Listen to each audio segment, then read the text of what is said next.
हरियाणा के इतिहास के बारे में हम पढ़ रहे थे।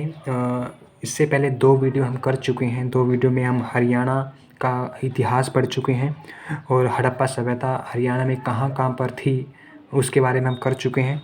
अगर वो वीडियो नहीं देखे हैं तो सबसे पहले उन वीडियो को जाइए, उन वीडियो को देखिए। लिंक डिस्क्रिप्शन में आपको मिल जाएगा। तो आज हम करेंगे ऐतिहासिक काल।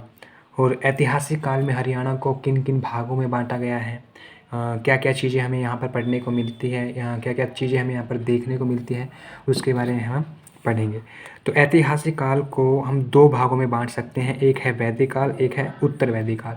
यानी हमने जब हरियाणा के अंदर जो हड़प्पा सभ्यता का टॉपिक किया था, उसमें हड़प्पा सभ्यता का जो टेन्योर है, जो टाइम है, वो 2500 से लेकर 1700 तक था। 2500 से लेकर 1700 ईस्वी तक है वो रहेगा। यानी जो हड़प्पा सभ्यता है,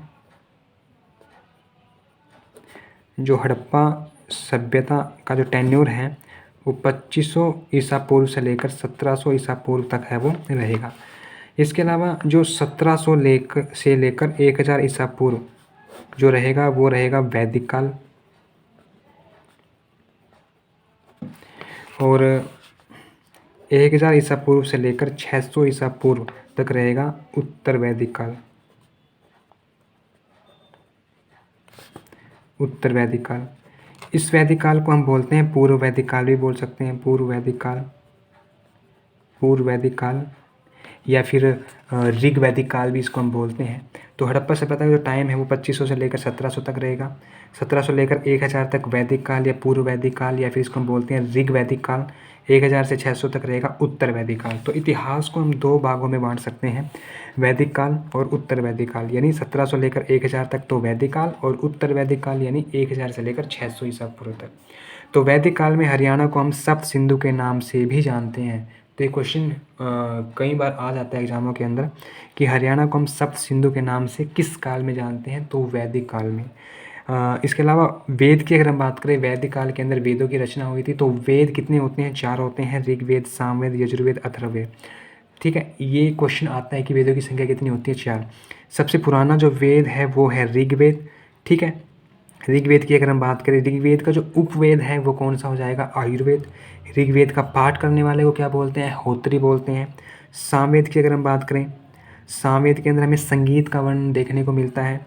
ऋग्वेद की अगर हम बात करें, ऋग्वेद के अंदर हमें जो प्रार्थनाएं हैं, जो कर्म कांड हैं, उसके बारे में हमें देखने को मिलता है। सामवेद बता दिया, संगीत से संबंधित रहेगा। यजुर्वेद की अगर हम बात करें, यजुर्वेद के अंदर हमें बलिदान, जो कर्म कांड के बारे में हमें देखने को मिलता है, उसके बारे में पढ़ते हैं, वो यजुर्वेद है। यजुर्वेद एक ऐसा वेद रहेगा जो आधा तो गद्य है और आधा क्या रहेगा? पद्य के अंदर है वो रहेगा। अथर्ववेद के अंदर हमें वशीकरण, जादू, टोने टोटके के बारे में हमें देखने को मिलता है। ठीक है, सबसे पुराना जो वेद है वो ऋग्वेद है, जिसमें हरियाणा को क्या बोला गया है? रज हरियाणा है वो बोला गया है। ऋग्वेद का वर्णन 7वें मंडल के अंदर है वो रहेगा। ऋग्वेद के अंदर मंडलों की कुल संख्या, ऋग्वेद के अंदर कुल मंडल कितने हैं? 10 मंडल हैं। सबसे नया मंडल कौन सा है? पहला और 10वां मंडल सबसे नया है। 2 से लेकर 9 तक मंडल पुराने हैं। जो 7वां जो मंडल है, उस 7वें मंडल में ऋग्वेद के 7वें मंडल के अंदर एक युद्ध है जिसको बोलते हैं 10 राज युद्ध या फिर 10 राज्य युद्ध। इस युद्ध का वर्णन है वो रहेगा। ये जो युद्ध है वो राजा सुदास और 10 राजाओं के बीच में लड़ा गया था, इसलिए इसको 10 राज्य युद्ध भी बोलते हैं। और ये जो युद्ध है वो किस नदी के किनारे पर लड़ा गया था? ये युद्ध है वो पुरुषनी नदी के किनारे पर लड़ा गया था। पुरुषनी जो नदी है वो रावी नदी का वर्तमान में क्या रहेगा?